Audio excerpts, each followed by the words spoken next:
seesama küsimus tuli mulle ette, onju. Tõnu, mida sa tahad ehitada? Kas Paabeli torni või Jumala templit, onju? Ja Piibel ütleb niimoodi, Peetruse kiri ütleb, et ehitage üles, kui elavad kivid Jumala kojaks, eks ole, ja pühaks päästekonnaks. Ja 1. Korintuse 1.19 ütleb, 1. Korintuse 6.19 ütleb, et meil Jumala tempel. Onju? Ja ma mõtlesin, et mis seal siis vahet on? Ja huvitav, ma hakkasin vaatama ehitusmaterjalidest. Kõik Paabeli torni ehitusmaterjal oli maine. Kivid, maapigi, kõik oli see maine materjal. See, mis on pärit esimesest loomisest. Ja siis ma vaatasin, mis on Jumala templi materjalid. Jumala templi materjal on see, mis on toodud välja Egiptusest. Nagu meiegi.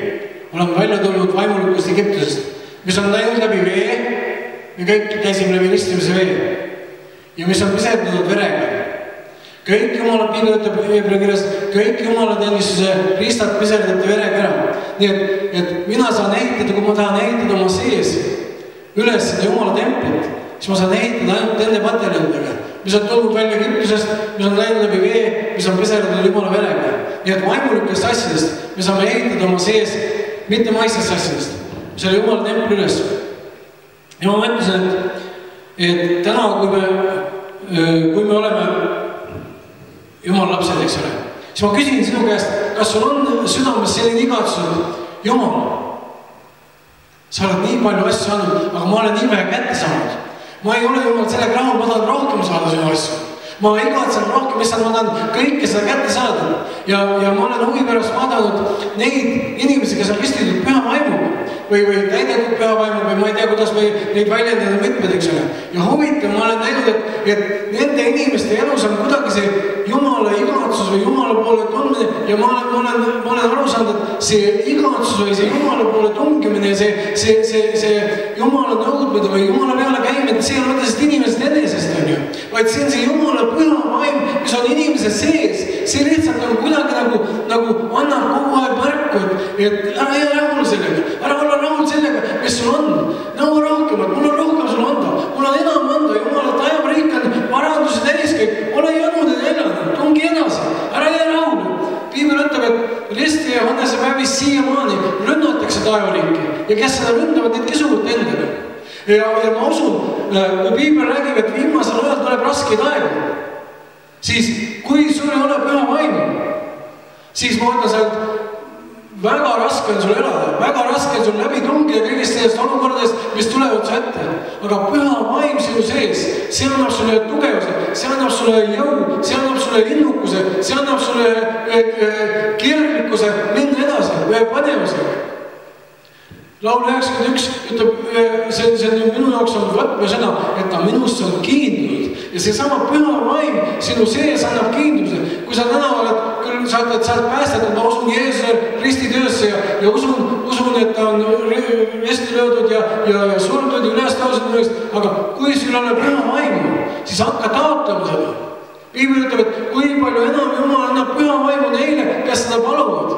Ära ole rahul sellega, sest Piibel ütleb, püha vaim meie sees tunnistab koos meie vaimuga, et me oleme Jumala lapsed. Kas sinu sees on see püha vaimu tunnistus? Kas püha vaim annab paljud kordel sulle sellise tunnet, et kui ma vaatasin eile kas või vaatasin seda natukene see Jõhvi konverentsi seal, on ju.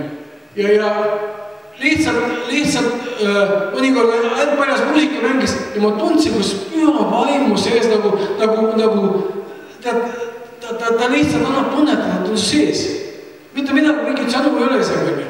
Ja sellepärast ma innustaks nagu edasi minema, et kui sul ole püha vaimu, nõua seda. See on sinu tugevus, see on sinu vägi. Aga ma tahtsin rääkida selles, et need kõik asjad on räägitud ühele asjale. Jumala sõnale. Ja Jumala sõna on täielikuks aluseks tegelikult meie eludesse. Jumala sõna on see alus, millele sina saad oma elu rajada.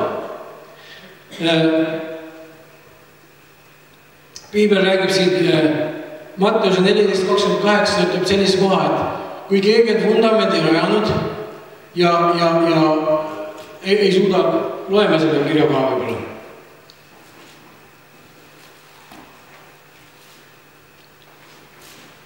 See on Luuka 14:28, jah.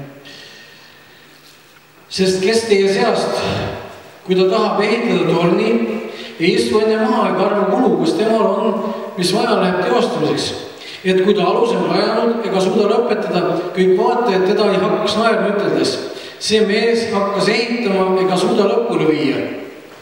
See on kristlastel ka vahel, inimesed tulevad ja saavad otse kui ta tunnistavad Jeesuse issandaks, eks ole, natuke aega on ja siis on kadunud äkki. Ja me oleme mõelnud, miks see asi on.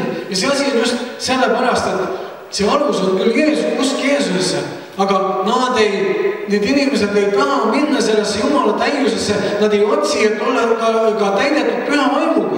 See, mis annab meile jõu ja tarkuse ja innukuse edasi minna. Et paljast alusest ei piisa seda veel. Ja kui nüüd on need ajad, kus inimestel tuleb, me näeme, kuri läheb kurjamaks, ja Piibel ütleb, püha peab saama pühamaks. Ja kui sa tahad käia Jeesuse võidus, siis see peab olema püha vaim. Ma huvitavalt märkasin nüüd, ma ei tea, mitu korda ma viimasel ajal märkad enne jutlusi. Just siis, kui mul tuleb jutlustada, tuleb rünnakud. Kuu aeg võid elada rahulikult, ei ole sellist rünnakud. Just enne jutlust, enne neid päevi, kui ma pean jutlustama, paar päeva enne seda, mingi rünnak peab sulle lööda. Ja huvitama lähevad nagu asjad ja tunned, kuule, mida see on, eks ole? Miks rünnatakse? Kas see on kellegi ohtlik äkki on ju? Miks tuleb rünnaks vastu? Mille peal ma seisan rünnakuga? Mis on see alus, millel ma seisan, kui minu elu rünnatakse? Kui mu ellu tulevad läbi proovimised asjad, kui mu ellu tuleb ka isegi haiguslapsed rünnatakse, eks ole? Ja mille peal sa seisad teda? See on Jumala sõna.